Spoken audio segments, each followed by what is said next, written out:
Starting off the propositions this November is Proposition 1, the $7.5 billion water bond proposition. In the midst of one of the largest droughts California has seen in the last century, there has been a great deal of talk recently about water management in California.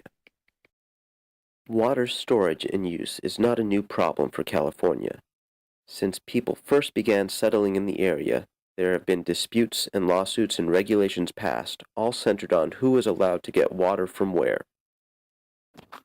Over time, these conflicts have eventually created the agreements that Californians and the nearby states abide by when allocating water usage from sources like rivers, watersheds, and reservoirs. As time progressed, however, it has been increasingly difficult to keep water supply matching demand. While it's difficult to precisely measure the amount of water California uses every day, a rough estimate might be anywhere from 30 to 50 billion gallons per day, with around 60% going to agriculture, around 15% going to urban areas, and anywhere from 20 to 30% used for environmental purposes, depending on what water sources are taken into account in these calculations. These estimates can vary greatly, as many water sources can't be effectively tracked or utilized with the infrastructure we currently have. You may recall, California recently passed several bills setting timelines for establishing sustainable water usage policies regarding California groundwater storage. Although even if we follow the timelines, we won't see the plans completely implemented until 2040. Unfortunately, it came too late for many regions in California that have already completely exhausted their underground water supplies during this drought, and many communities now rely on imported bottled water to survive. Historically, roughly one-third of California water usage came from groundwater sources.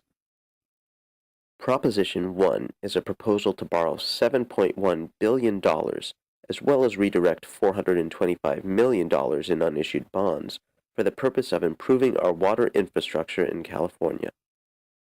The largest chunk of the spending, $2.7 billion, is allocated to water storage projects, building dams, and so forth.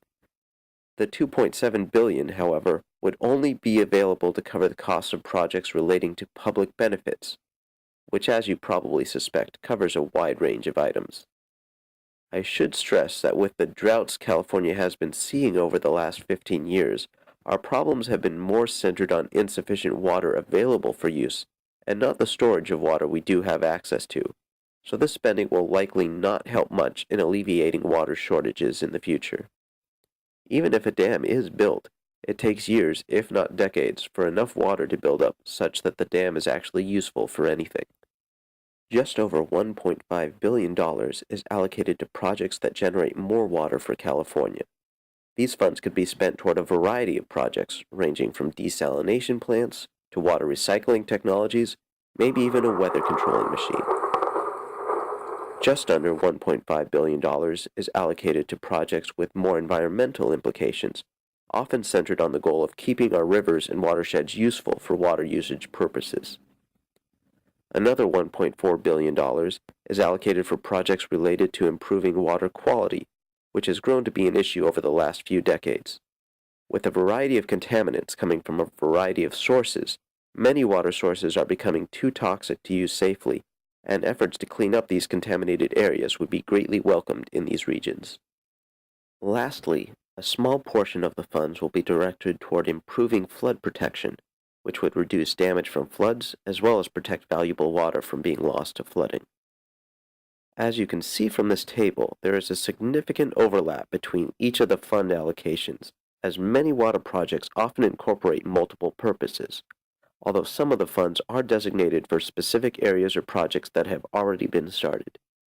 In addition to this, many of these funds require matching funds from other sources for the projects they are directed to, and thus will go towards more projects than would be funded by the $7.5 billion alone.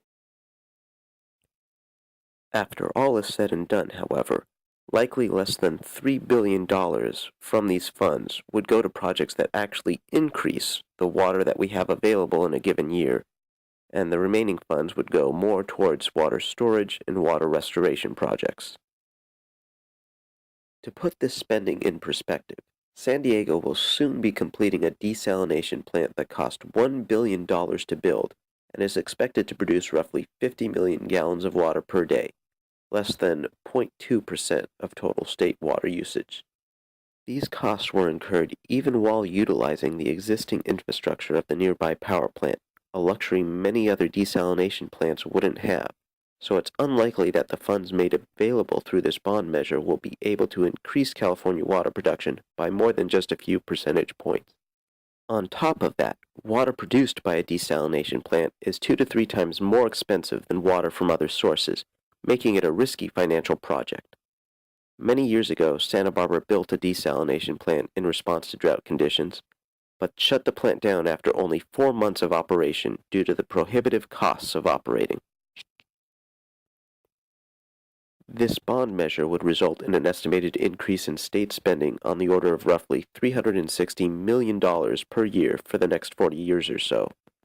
With this year's state budget a little over $156 billion per year, this would be a roughly 0.23% increase in state spending if passed. I feel I need to point out that this proposition does not actually have any real solutions to our water shortage problems, rather is simply making money available for projects that could help.